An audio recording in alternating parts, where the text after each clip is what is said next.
Confident ಅನ್ನುವಂತಹ ಸಾಮ್ರಾಜ್ಯವನ್ನು ಕಟ್ಟಿದಂತಹ confident group owner CJ Roy ಆತ್ಮಹತ್ಯೆ ಪ್ರಕರಣಕ್ಕೆ ಸಂಬಂಧಪಟ್ಟಂತೆ ಒಂದು ಕಡೆಗೆ ಪೊಲೀಸರ ತನಿಖೆ ಮುಂದುವರೆದಿದೆ.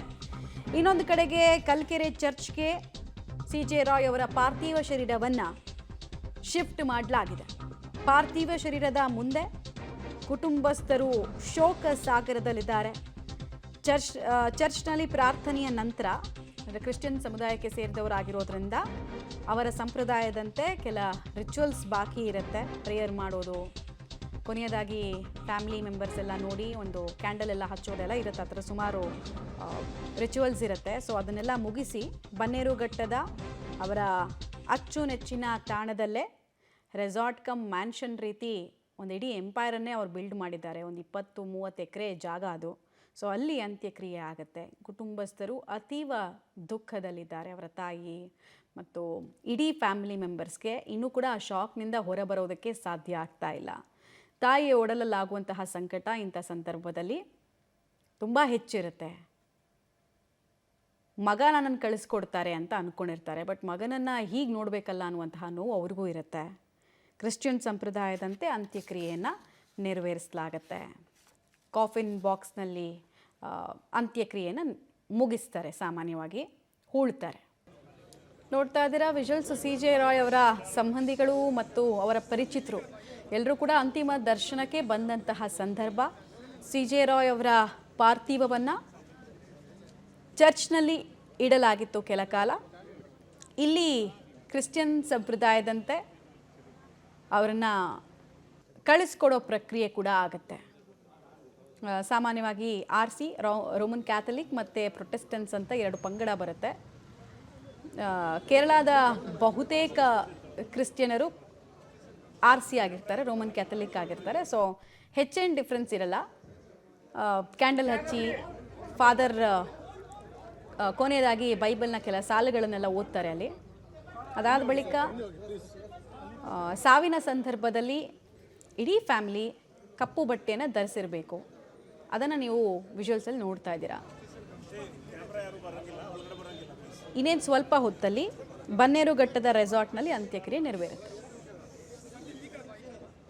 ನಮ್ಮ ರಾಯ್ ಅವರು ಅವರ ಫ್ಯಾಮಿಲಿ ಎಲ್ಲರೂ ಕೂಡ ಬಹಳ ವರ್ಷಗಳಿಂದ ಗೊತ್ತು. ಮೊದಲು ನಮ್ಮ ಲಕ್ಷಂದ್ರದಲ್ಲಿ ನಮ್ಮ ಮನೆ ಹತ್ರನೇ ಅವರು ಇದ್ದಿದ್ದು. ತಂದೆಯವರು ಅಲ್ಲೇ ಇದ್ರು. ಆಮೇಲೆ ಇವರೆಲ್ಲ ದೊಡ್ಡವರಾದ್ಮೇಲೆ ಸ್ವಲ್ಪ ಹೀಗೆ ಬಿಸ್ನೆಸ್ ಅಲ್ಲಿ ಎಲ್ಲ ಅಣ್ಣ ತಮ್ಮಂದ್ರೆಲ್ಲ ಇಂಪ್ರೂವ್ ಆದ್ಮೇಲೆ ಆಮೇಲೆ ಈ ಕಡೆ ಕೋರಮಂಗಲಕ್ಕೆ ಬಂದ್ರು. ಅವ್ರ ದೊಡ್ಡಣ್ಣನು ಈಗಲೂ ಕೋರಮಂಗಲದಲ್ಲೇ ಇರೋದು. ಅವ್ರ ತಂದೆ ತಾಯಿನೂ ಅಲ್ಲೇ ಇದ್ದಿದ್ದು ಮತ್ತು ಅವ್ರ ಅಣ್ಣ ಕೂಡ ಅಲ್ಲೇ ಇರೋದು. ಭಾಳ ವರ್ಷಗಳಿಂದ ಗೊತ್ತು, 20-30 ವರ್ಷಗಳಿಂದ ಚೆನ್ನಾಗಿ ಪರಿಚಯ ಇದ್ದಂಥವರು. ಭಾಳ ರಿಯಲ್ ಎಸ್ಟೇಟಲ್ಲಿ ಭಾಳ ಬೆಳೆದಿದ್ರು, ದೊಡ್ಡ ಮಟ್ಟಕ್ಕೆ ಬೆಳೆದಿದ್ರು. ಇವತ್ತು ಆತ್ಮಹತ್ಯೆ ಮಾಡ್ಕೊಳ್ಳೋವಂಥ ಸ್ಥಿತಿ ಬಂದಿದ್ದು ಭಾಳ.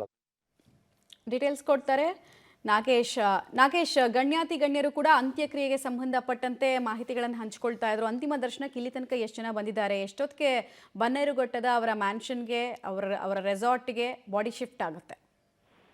ಮಮತಾ, ಉದ್ಯಮಿ ಸಿಜೆ ರಾಯ್ ಆತ್ಮಹತ್ಯೆ ಮಾಡಿಕೊಂಡ ಬಳಿಕ ಅವರ ಪಾರ್ಥಿವ ಶರೀರವನ್ನ ಬನ್ನೇರುಘಟ್ಟದಲ್ಲಿರುವಂತಹ ಅವರ ನೆಚ್ಚಿನ ರೆಸಾರ್ಟ್ಗೆ ತರಲಾಗಿತ್ತು. ರೆಸಾರ್ಟ್ ಅಲ್ಲಿ ಬೆಳಗಿಂದ 2:30 ಗಂಟೆ ಸುಮಾರು ಅಲ್ಲೇ ಗಂಟ ಸಾರ್ವಜನಿಕರ ದರ್ಶನಕ್ಕೆ ವ್ಯವಸ್ಥೆ ಮಾಡಿಕೊಳ್ಳಲಾಗಿತ್ತು. ಅಲ್ಲಿ ಅವರಿಗೆ ಬೇಕಾದಂತ ಅವರ ಸಂಬಂಧಿಕರು ಮತ್ತೆ ಸ್ನೇಹಿತರೆಲ್ಲರೂ ಬಂದು ಅಂತಿಮ ದರ್ಶನವನ್ನು ಪಡೆದರು. ಜೊತೆಗೆ ಸರ್ಕಾರದ ಹಿರಿಯ ಸಚಿವರಾಗಿರುವಂತ ರಾಮಲಿಂಗಾರೆಡ್ಡಿ, ಜೊತೆಗೆ ಕಾಂಗ್ರೆಸ್ ಶಾಸಕ ನಾರಾಯಣಸ್ವಾಮಿ ಸೇರಿದಂತೆ ಹಲವು ಗಣ್ಯರ ಬಂದು ಅವರ ಅಂತಿಮ ದರ್ಶನವನ್ನ ಪಡೆದ್ರು. ಅದಾದ ಬಳಿಕ ನೇರವಾಗಿ ಅಲ್ಲಿಂದ ರೆಸಾರ್ಟ್ ಇಂದ ಅಲ್ಲೇ ಬನ್ನೇರುಘಟ್ಟ ರಸ್ತೆಯಲ್ಲಿರುವಂತಹ ಸೆಂಟ್ ಜೋಸೆಫ್ ಚರ್ಚ್ಗೆ ಅವರ ಬಾಡಿಯನ್ನು ತರಲಾಗಿತ್ತು. ಅಲ್ಲಿ 1 ಗಂಟೆಗಳ ಕಾಲ ಇಟ್ಟು ಪ್ರಾರ್ಥನೆಯನ್ನ ಮಾಡಿ ಬಳಿಕ ಈಗ ಮತ್ತೆ ರೆಸಾರ್ಟ್ಗೆ ತೆಗೆದುಕೊಂಡು ಹೋಗಿದ್ದಾರೆ. ರೆಸಾರ್ಟ್ಗೆ ತೆಗೆದುಕೊಂಡು ಹೋಗಿ ಅಲ್ಲಿ ಪೂಜೆ ಕೈಂಕರ್ಯ ನಡೆದ ಮೇಲೆ ಕ್ರಿಶ್ಚಿಯನ್ ಸಮುದಾಯದ ಪ್ರಕಾರ ಇವಾಗ ಮಣ್ಣು ಮಾಡ್ಲಿಕ್ಕೆ ಎಲ್ಲಾ ರೀತಿಯ ತಯಾರಿಗಳನ್ನ ಕುಟುಂಬಸ್ಥರು ಮಾಡ್ಕೊಳ್ತಿರುವಂತದ್ದು. ಇನ್ನು 10ರಿಂದ 15 ನಿಮಿಷದ ಒಳಗಾಗಿ ಅವರ ಅಂತ್ಯ ಸಂಸ್ಕಾರ ಸಂಪೂರ್ಣವಾಗಿ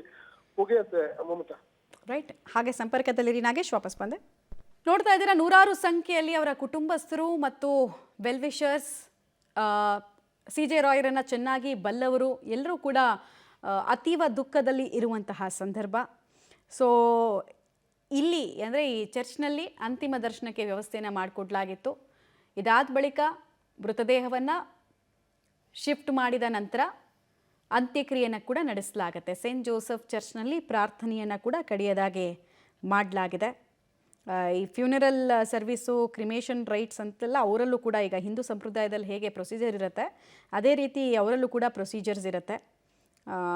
ಚರ್ಚು ಒಂದು ಪವಿತ್ರವಾದಂತಹ ನೀರನ್ನೆಲ್ಲ ಹಾಕಿ ಮಾಡಿದ ಪಾಪಗಳನ್ನೆಲ್ಲ ಕಳ್ಕೊಳ್ಳೋ ನಿಟ್ಟಿನಲ್ಲಿ ಒಂದು ಹೆಜ್ಜೆಯನ್ನು ಇಡಲಿ ಆತ್ಮ ಅಂತೆಲ್ಲ ಫಾದರಲ್ಲಿ ಹೇಳ್ತಾರೆ. ತುಂಬ ದುಃಖ ತಪ್ತರಾಗಿದ್ದಾರೆ ಫ್ಯಾಮಿಲಿಯವರು. ದುಃಖ ಉಮ್ಮಳಿಸಿ ಬರ್ತಾ ಇರೋದನ್ನು ನೋಡ್ತಾ ಇದ್ದೀರಾ ನೀವು. CJ ರಾಯ್ ಉದ್ಯಮ ಕ್ಷೇತ್ರದಲ್ಲಿ ಶರವೇಗದಲ್ಲಿ ಬೆಳೆದರು. ಸಾಲ ಅನ್ನೋದು ಗೊತ್ತಿರಲಿಲ್ಲ. ಐಷಾರಾಮಿ ಜೀವನ ಮತ್ತು ಅವರ ಬಿಸ್ನೆಸ್ ಎಕ್ಸ್ಪ್ಯಾನ್ಷನ್ನ ಕಾರಣಕ್ಕೋಸ್ಕರ ಹೆಸರುವಾಸಿಯಾಗಿದ್ದರು. ಕಾನ್ಫಿಡೆಂಟ್ ಗ್ರೂಪ್ ಹಿಂದೆ ಒಂದೇ ಒಂದು ಮನೆಯನ್ನು ಕೂಡ ಅವ್ರಿಗೆ ಮಾರೋದಕ್ಕೆ ಸಾಧ್ಯ ಆಗ್ತಿಲ್ಲ ಅನ್ನೋ ನೋವಿದ್ದಾಗ ಅವರ ಕೈ ಹಿಡಿದಿದ್ದು ಕೇರಳದ ಒಂದು ರಿಯಾಲಿಟಿ ಶೋ. ಹೀಗಾಗಿ ಅವರು ಎಲ್ಲೇ ರಿಯಾಲಿಟಿ ಶೋ ನಡೆದರೂ ಕೂಡ ಅಲ್ಲಿ ಸ್ಪಾನ್ಸರ್ಶಿಪ್ಪನ್ನು ಮಾಡ್ಕೊಂಡು ಬಂದಿದ್ದರು. ಡೀಟೇಲ್ಸ್ ಕೊಡ್ತಾರೆ ನಾಗೇಶ್. ಅಂತ್ಯಕ್ರಿಯೆಗೆ ಸಂಬಂಧಪಟ್ಟಂತೆ ಏನೇನು ಮಾಹಿತಿಗಳಿದೆ? ಗಣ್ಯರು ಯಾರ್ಯಾರು ಬಂದಿದ್ದಾರೆ? ಈ ಕಾಂಗ್ರೆಸ್ ಪಾರ್ಟಿ ಜೊತೆಗೆ CJ ರಾಯ್ ಅವರಿಗೆ ಒಂದು ಅತ್ಯಂತ ಹೆಚ್ಚು ಒಡನಾಟ ಇತ್ತು ಎಲ್ಲ ಪಕ್ಷಗಳಿಗೆ ಕಂಪೇರ್ ಮಾಡಿದ್ರೆ. ಸೊ ಯಾವ್ಯಾವ ನಾಯಕರು ಬಂದಿದ್ದಾರೆ ಕೊನೆಯದಾಗಿ?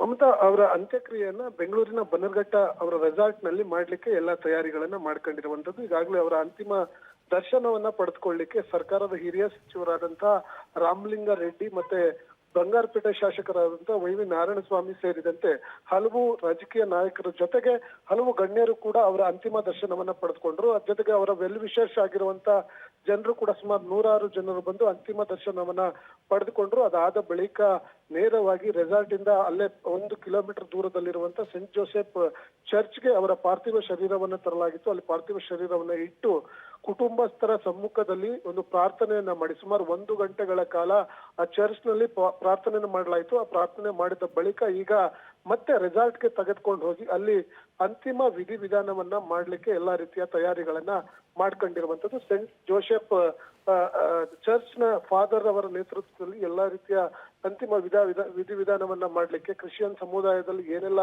ಸಂಪ್ರದಾಯ ಇರುತ್ತೆ ಅದರ ಪ್ರಕಾರ ಅಂತಿಮ ವಿಧಿವಿಧಾನ ಮಾಡ್ಲಿಕ್ಕೆ ಎಲ್ಲಾ ರೀತಿಯ ತಯಾರಿಗಳನ್ನ ಮಾಡ್ಕೊಳ್ತಿರುವಂತದ್ದು. ಇನ್ನು ಅರ್ಧ ಗಂಟೆಯ ಬಳಿಕ ಸಂಪೂರ್ಣವಾಗಿ ಅವರ ಅಂತ್ಯ ಸಂಸ್ಕಾರ ಮುಗಿಯತ್ತೆ ಅನ್ನುವಂತ ಮಾಹಿತಿಗಳು ಈಗ ಸದ್ಯಕ್ಕೆ ಇರುವಂತದ್ದು. ಜೊತೆಗೆ ಅಲ್ಲಿ ಅಂತಿಮ ವಿಧಿವಿಧಾನ ನಡೆಯುವಂತ ಸ್ಥಳದಲ್ಲಿ ಮಾಧ್ಯಮಗಳಿಗೆ ಬಿಟ್ಟಿಲ್ಲ. ಹಾಗಾಗಿ ಈ ಒಂದು ಅರ್ಧ ಗಂಟೆ ಒಳಗಾಗಿ ಈ ಒಂದು ಅಂತ್ಯ ಸಂಸ್ಕಾರ ಮುಗಿಯುವ ಸಾಧ್ಯತೆ ಇದೆ ಅನ್ನುವಂತ ಮಾಹಿತಿಗಳು ಈಗ ಸದ್ಯಕ್ಕೆ ಗೊತ್ತಾಗ್ತಿರುವಂತದ್ದು. ಓಕೆ, ಹಾಗೆ ಸಂಪರ್ಕದಲ್ಲಿರಿ ನಾಗೇಶ್. ಕುಟುಂಬಸ್ಥರೆಲ್ಲರೂ ಕೂಡ ಅಂತಿಮ ವಿಧಿವಿಧಾನಕ್ಕೆ ಸಂಬಂಧಪಟ್ಟಂತೆ ಮಾಹಿತಿಗಳನ್ನು ಕೊಡ್ತಾ ಇರೋದನ್ನ ನೋಡ್ತಾ ಇದ್ದೀರಾ?